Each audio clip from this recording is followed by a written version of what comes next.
परिवर्तन स्वाभाविक प्रक्रिया है।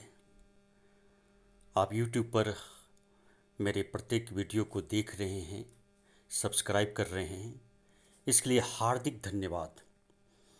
मैं लगातार कोशिश करता रहूँगा कि पाठ्यक्रम में जो परिवर्तन आ रहे हैं या किस प्रकार से आपको सहज शैली में बताया जा सके, इसके लिए मैं प्रयत्नशील हूँ। तो CBSE ने आपके पाठ्यक्रम में सिलेबस में कुछ परिवर्तन किया है। मैं चाहता हूं कि इसकी चर्चाएं कर दूं ताकि आप लाभान्वित हो सकें और जो हमारे नए सब्सक्राइबर हैं, नए जो हमारे दर्शक होंगे, उनको भी इसका लाभ मिल सके। तो 2021 में जो बोर्ड की परीक्षा होने वाली है, हिंदी पाठ्यक्रम A कोड जो 002 है आपको पता होना चाहिए। इसमें बहुत से परिवर्तन किए गए हैं। जहाँ सारे प्रश्न जो होते थे उसको कई खंडों में विभाजित किया गया। जैसे प्रश्न पत्र में 2 खंड होंगे आपके, खंड अ और ब। इस तरह से उसको परिभाषित कर दिया गया है ताकि आप उसको भली भांति समझ सकें। इसमें सबसे बड़ी बात यह होगी कि अधिकांश कुछ प्रश्न जो आपके आएंगे वो बहुविकल्पी होंगे, मल्टीपल चॉइस होंगे। ये अच्छी बात है क्योंकि इसका फ़ायदा यह होता है कि बच्चे नहीं जानते हुए भी प्रश्नों को हल करने का प्रयत्न करते हैं। प्रश्न अधिक होंगे ताकि आप विकल्पों के माध्यम से अपने जो अच्छी तरह से जिसका उत्तर दे सकते हैं उसको हल करेंगे। तो इस बार जो आपके अपठित काव्यांश को भी जोड़ा गया है। जैसा कि आपको पता है कि पिछले 2 वर्षों से अपठित काव्यांश को हटा दिया गया था, लेकिन इस बार पाठ्यक्रम में अपठित काव्यांश को भी सम्मिलित किया गया है। ये आपके 5 अंक के आएंगे, लेकिन पांचों बहुविकल्पी होंगे, मल्टीपल चॉइस होंगे। इसके बाद अपठित गद्यांश जैसे पूर्व में आया करता था वह भी आएगा, जैसे पूर्ववत हुआ करता था। इसके भी 5 प्रश्न होंगे और पांचों प्रश्न बहुविकल्पी होंगे, मल्टीपल चॉइस होंगे। यानी आप आसानी से उसका चयन कर सकते हैं, हालांकि मल्टीपल चॉइस इतना आसान नहीं होता। इसके बाद आपके जो दूसरा प्रश्न आएगा, जैसे पहले भी विदित था आपको, बिल्कुल उसी तरह से आएगा। रचना के आधार पर वाक्य भेद। ये 4 अंक के होंगे, 4 प्रश्न होंगे, लेकिन चारों बहुविकल्पी होंगे, मल्टीपल चॉइस होंगे। वाच्य से भी 4 अंक के आएंगे और 4 प्रश्न होंगे। इसमें चारों प्रश्नों में आपको जो बहुविकल्पी है, मल्टीपल चॉइस, उसमें भी आएगा। आपको उसमें चयन करना होगा, अपनी तरफ से लिखना नहीं होगा। वैसे ही पद परिचय में भी 4 अंक के आएंगे, 4 प्रश्न होंगे, चारों के बहुविकल्पी होंगे और रस के भी होंगे। बच्चे रस में बहुत ज़्यादा भटक जाते थे।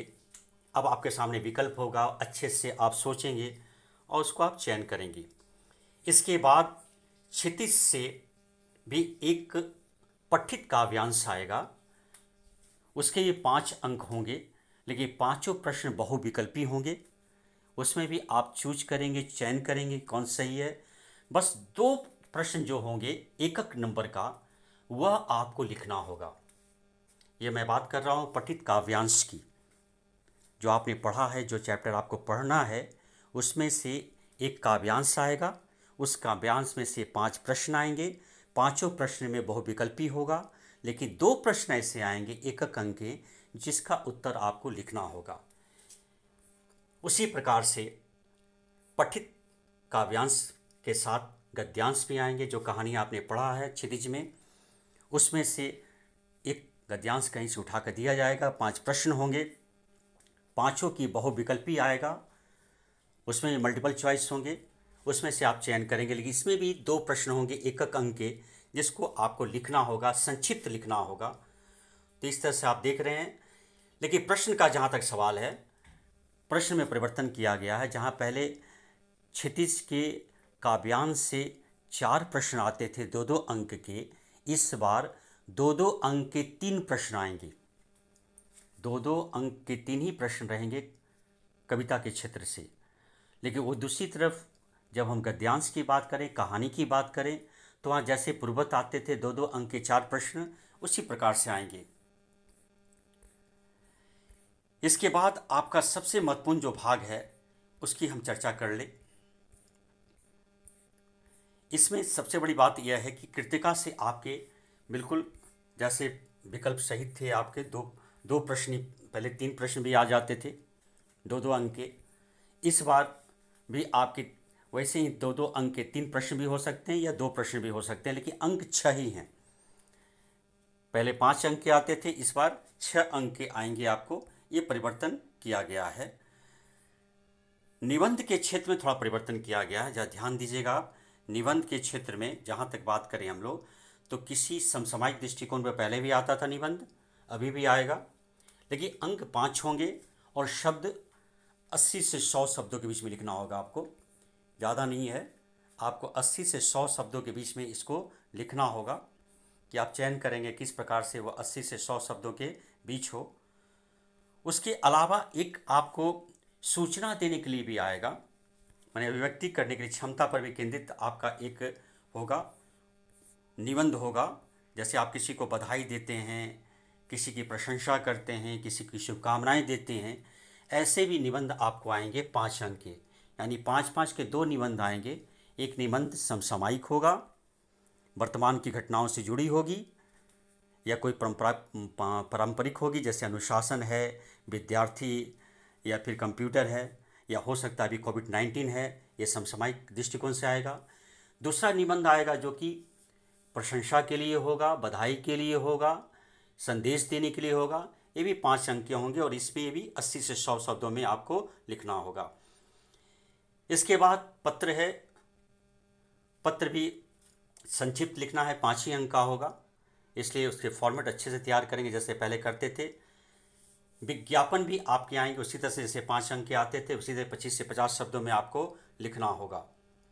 लेकिन एक नया जुड़ाव क्या लाया गया है कि आपको कक्षा में जो चीज़ें आप पढ़ते हैं, सुनते हैं, उसका सही उच्चारण करना।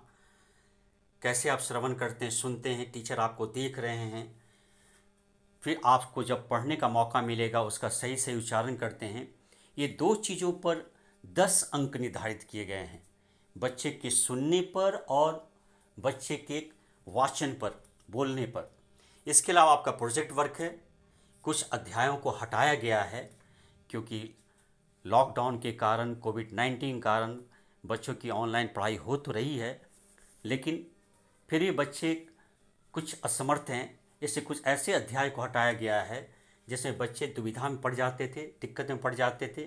सीबीएसई के विद्वानों ने अपने तरीके से इसको हटाया है, तो उसकी जगह उन्होंने प्रोजेक्ट वर्क कर दिया है। आपके परियोजना जो कार्य होंगे, अच्छी तरह से जो चैप्टर होंगे उनको बनाने होंगे, जैसे हम बताएंगे आपको अभी। तो इसके भी 10 अंक निर्धारित किए गए हैं। इस प्रकार से आपके 100 अंक हो जाते हैं। यहाँ पर ध्यान देने वाली सबसे महत्वपूर्ण बात यह है कि जो हटाए गए अध्याय हैं उसमें कुछ पहले के भी हैं, जैसे कि अध्याय 3 क्षितिज के देव की कविताएं, जो कविता और सवैया थी, उसको हटाया गया, पहले भी हटाया गया था। जयशंकर प्रसाद का आत्मकथ पहले से हटा हुआ था, लेकिन नए अध्याय के रूप में हटाया गया है नागार्जुन की ये दंतित मुस्कान। इसके लिए परियोजना कार्य बनाना होगा आपको। गिरिजा कुमार माथुर का छाया मत छूना, ये अभी हटाया गया, 2021 के परीक्षार्थी के लिए हटाया गया है, बाद में जुड़ जाएगा। मंगलेश डबराल की संगतकार, इस पर भी परियोजना कार्य बनाना है। 2021 के बच्चों के लिए नहीं आएगा प्रश्न, लेकिन परियोजना कार्य में शामिल होगा। मन्नू भंडारी की एक कहानी, यह भी, इसका भी परियोजना कार्य बनाना है। महावीर प्रसाद द्विवेदी स्त्री शिक्षा के विरोधी कुतर्क का खंडन पहले से हटा हुआ था चैप्टर, ये आपको पहले भी पढ़ना नहीं था, अभी भी पढ़ना नहीं है, इससे कुछ भी नहीं करना है। यतीन्द्र मिश्र की रचना नौबत खानी इबादत पहले पढ़ना था और अभी नहीं पढ़ना है, लेकिन इस पर परियोजना कार्य आपको करना होगा। इसके बाद है भदंत आनंद कौशलायन की रचना संस्कृति, पहले भी नहीं पढ़ना था, अभी भी नहीं पढ़ना, इस पर कुछ भी नहीं करना है। इसके अलावा कृतिका के 2 अध्याय, चैप्टर 4 ए ठैया झूली हैरानी हो रामा और चैप्टर 5 मैं क्यों लिखता हूँ, ये पहले भी नहीं पढ़ना था, अभी भी नहीं पढ़ना, कुछ भी नहीं करना है। यानी पहले के जो 6 अध्याय थे उस पर आपको कुछ भी नहीं करना है। बस ये 5 अध्याय जो हटाए गए हैं उस पर आपको परियोजना कार्य करने हैं, जैसे नागार्जुन की ये दंतित मुस्कान, गिरिजा कुमार माथुर की छाया मत छूना, मंगलेश डबराल की संगतकार, मन्नू भंडारी का एक कहानी यह भी, और महावीर प्रसाद द्विवेदी ये तीन तिलमिश की नौबत खाने में इबादत। ये 5 अध्याय जिसमें आपको परियोजना कार्य करने हैं, जिसके लिए आपको 10 अंक दिए जाएंगे। उम्मीद है आप अच्छी तरह से 2021 के पाठ्यक्रम को समझ चुके होंगे। सब्सक्राइब जरूर कीजिएगा, लाइक ज़रूर कीजिएगा, इससे हौसला बढ़ता है और फिर मैं नए नए वीडियो को इसमें शामिल करने की कोशिश करूँगा। बहुत बहुत धन्यवाद।